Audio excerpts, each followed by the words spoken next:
Yeah, hi, my name's Andrew Swepman. I'm from a company called WSP. We're a environmental consulting firm with about 10,000 consultants around the world, of which 1,000 focus on environmental matters. We also work with TIA and the subject matter team from EIA Track to help develop the reference throughout the presentations. It was not planned, it just happened that way. Oh. Sorry. Okay.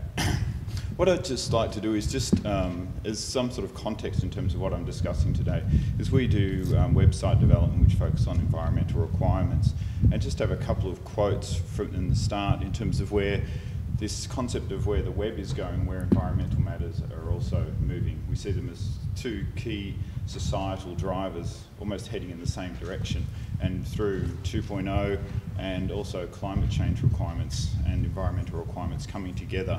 And there's just a couple of examples of things that have just happened in the last week in terms of ideas or quotes I've seen which actually start to reference that.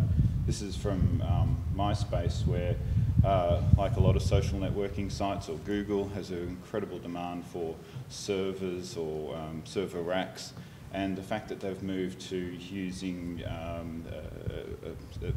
flash memory rather than hard drives in their actual servers, and reducing energy consumption to 1% of what they have traditionally used. So in these sort of spaces, we're seeing the net being driven to actually try to reduce its energy consumption. Also, the fact that we are in Chicago is Chicago has its climate action change plan. I was just reading this on the way over, just to get, I had a lot of time to read on the way over. And I said, we were saying I was coming from the pond, I actually come from the big pond, so it's the Pacific pond, not the Atlantic pond. Great. So everyone gets that. The key thing I just sort of pull out of this one was that not only was the focus on the impact that the climate change may have on Chicago, but also particularly the important note that they make right at the last sentence is the economy and quality of life could improve, jobs could be created, new technologies will emerge.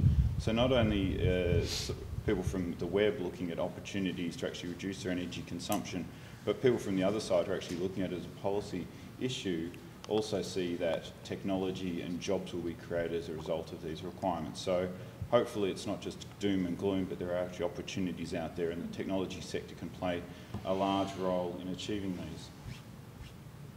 As a company that produces websites to help manage environmental information, we see there are great opportunities in terms of the new technology such as Web 2.0 and environmental requirements coming together.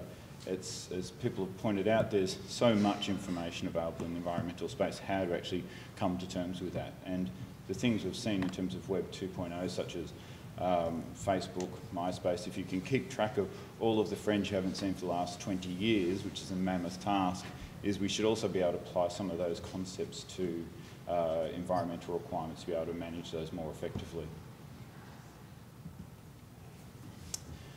Just to give you an idea in terms of where some of the companies are actually heading now in terms of where we're looking at life cycle issues, is companies like Apple particularly recently have started to make a major announcements in terms of how they're actually looking at life cycle issues. So whilst we look at regulatory requirements, we are seeing companies saying we do look at the regulatory issues, but also we're starting to take a life cycle approach and actually try to understand our carbon footprint of our products.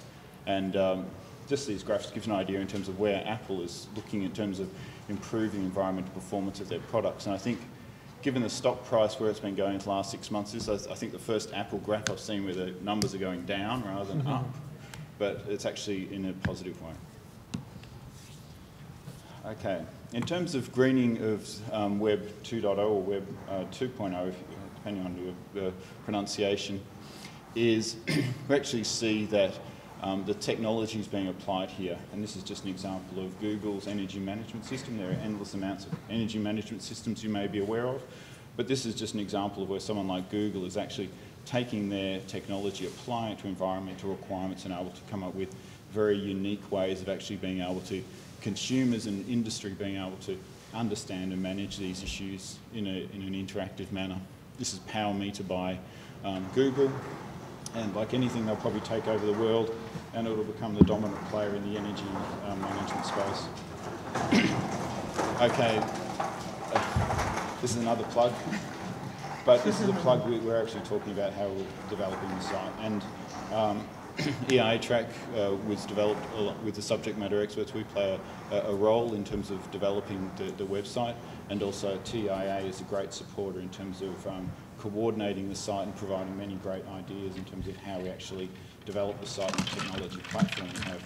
What I'd like to just briefly go over is how we're actually deploying 2.0 on this site and the advantages that those sort of technologies can play in terms of helping environmental compliance managers. What we've done with, we're calling it EIA Track 2.0, and it's been in beta stage and it's going to be released in November. What we've really done over the past 10 years or so that it's been in existence is really now changing it to a site where we're actually using a lot of the social networking capabilities. So this is just an example of a page. What we're doing is allowing people to tag pages, interact with other users, interact with people in their companies, add their own information to the pages, so that as well as our expertise, people such as Molex, in many ways in their role, know just as much about these issues as we do, if not more sometimes. They can actually add all of their own information, actually make it even more powerful. Also, what we're doing is using the concepts of mashing technology. So where Google or other people provide components, we can basically interlink those to the site and actually make the site more powerful. So there's some of the developments that we have in terms of the site. And if anyone wants to discuss those or actually look at a demonstration of these 2.0 technologies in this environment, I'd be more than happy to discuss those. And if you want to address me afterwards, I'd be more than happy to discuss them. Just to wrap up, to make sure I've got time for discussion, is there are, even the people who have come up with the term, Tim O'Reilly was the inventor of the term 2.0. I mean, he coined the phrase, he didn't necessarily invent it in the same way, I suppose. Al Gore has sort of said he may have invented the internet, but isn't necessarily true. Tim O'Reilly may have come up with the term, but it doesn't necessarily mean he invented the concept.